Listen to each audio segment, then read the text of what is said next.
na! Lumayas ka na! Ha? Ito! Dali mo to! Dali mo lahat to! Ha? Ito? Ganito ang gusto mong mangyari sa buhay mo? Gusto mo na rin sumali sa negosyo ng tatay mo? Ha? Pwede ba huwag yun na akong pakialaman? Kaya nga! Lumayas ka na! Sige na! Umayos ka na! Nay! Nay! Nay, tama na po, please! Ate, tama na! Alam mo ba kung bakit maginhawa ang buhay ng tatay mo, ha? Dahil nagbebenta siya ng mga underage na babae online. Kaya guminhawa ang buhay niya, yun ang negosyo niya. Pinoprotektahan lang naman kita, anak eh. Ayoko lumaki ka sa ganung klase ng lugar. Oo, anak. Hindi ako perpektong nanay. Hindi ako magaling na nanay. Ang dami-dami ko naging desisyon sa buhay na mali, pero lahat yun, lahat ginagawa ko para sa inyo. Lahat yung ginagawa ko para sa inyo dahil mahal ko kayo. Sorry, anak. Sorry kung hindi sapat. Sorry kung kulang. Anak, sorry! Sorry!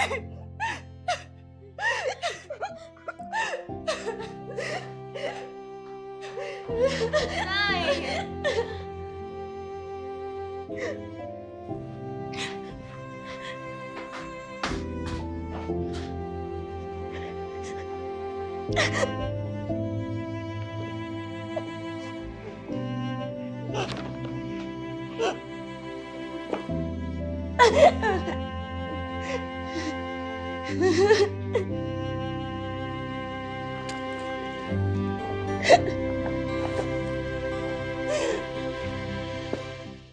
Totoo naman, hindi ko may bibigay lahat ng gusto ni Kari o ng mga anak ko. Dahil wala naman kasi akong pera. Hindi ko nga alam kung saan ako kukuha ng panggasto sa pagbubuntis ni China o kung paano ako makakabayad dun sa pamilya ng Leo na yun.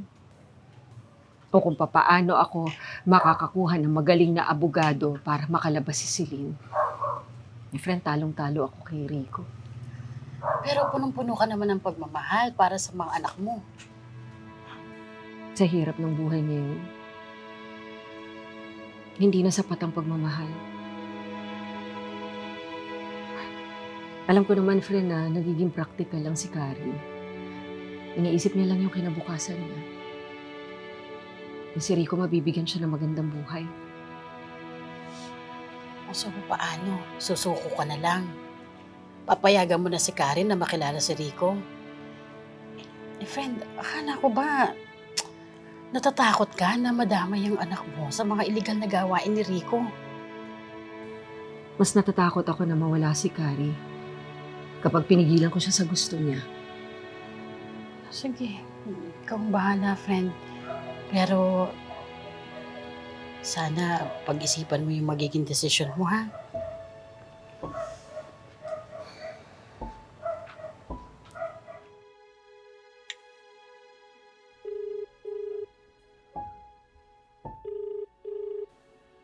Hello po.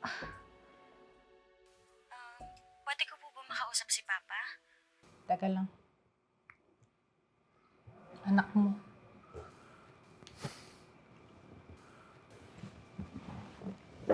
Oh, bakit? Pa, totoo ba yung nagbebenta ka ng babae online?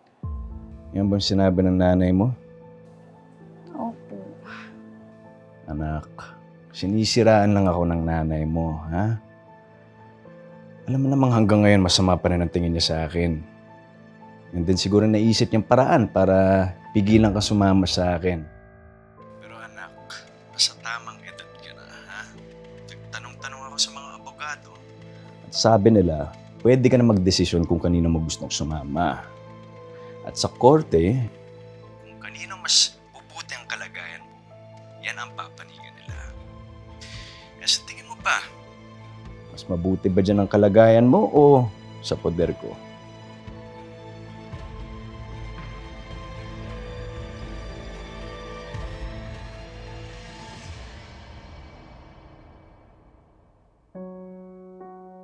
Ang hirap maging ina, Panginoon. Ilang beses na akong sinubok pero ngayon lang yata ako napagod. Hindi ko na alam kung paano ko hahatiin ang katawan ko. Isa para mabigay ang pangangailangan ng mga anak ko. Isa para kay Celine na alam kong malungkot sa juvenile center. Isa para kay Gina na mag-aalaga sa kanya habang bubuntis siya. At isa para kay Carrie na gagabay sa kanya para makuha niya ang gusto niya nang hindi siya nasasaktan. Panginoon, iisa lang ako.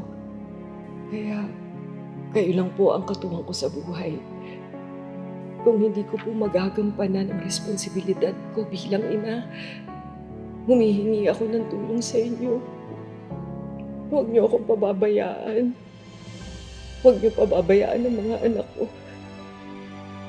Kung mali man po ang mga desisyon ko, ang mga payo ko, Panginoon, itama niyo po. Gusto ko lang maging masaya ang mga anak ko. Gusto ko lang maging maganda ang buhay nila. Kahit hindi na ako, kahit sila na lang. Mahal na mahal ko po sila. Sila po ang buhay ko. Nakikiusap po ako sa inyo. Bantayan niyo po sila. Parang awa niyo na po.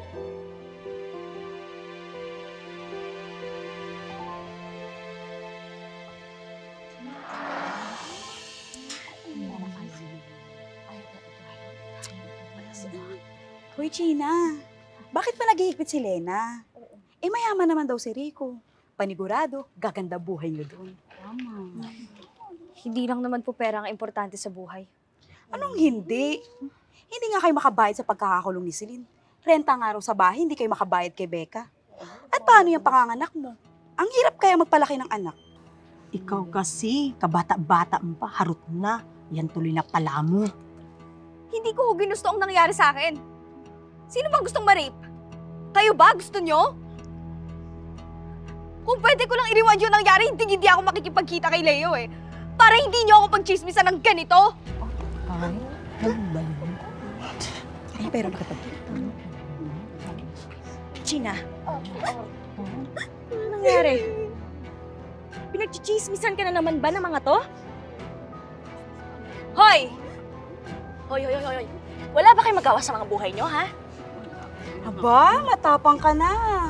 Palibhasa, mayaman daw ang tatay. Sindikato naman. Kaya pala ganyan ang ugali. Mana ka sa tatay mo, sindikato. Bawiin mo yung sinabi mo! Totoo naman, wala kang modo. Ah, wala mo, no? Ha?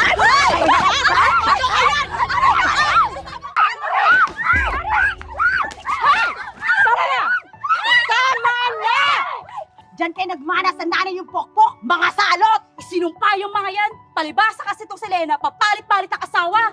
Manahimik na kayo, ha? Nay, Halika na, mga anak. Tingnan niyo nga po ako. Kasalanan niyo naman po to eh. Kaya kami minamahal si Gina sa buhay. Ate, bakit? Totoo naman eh. Kung hindi sana nag-asa-asawa si nanay ng 3, kung nakontento ka lang sana sa isa, hindi sana mangyayari to. Halika na.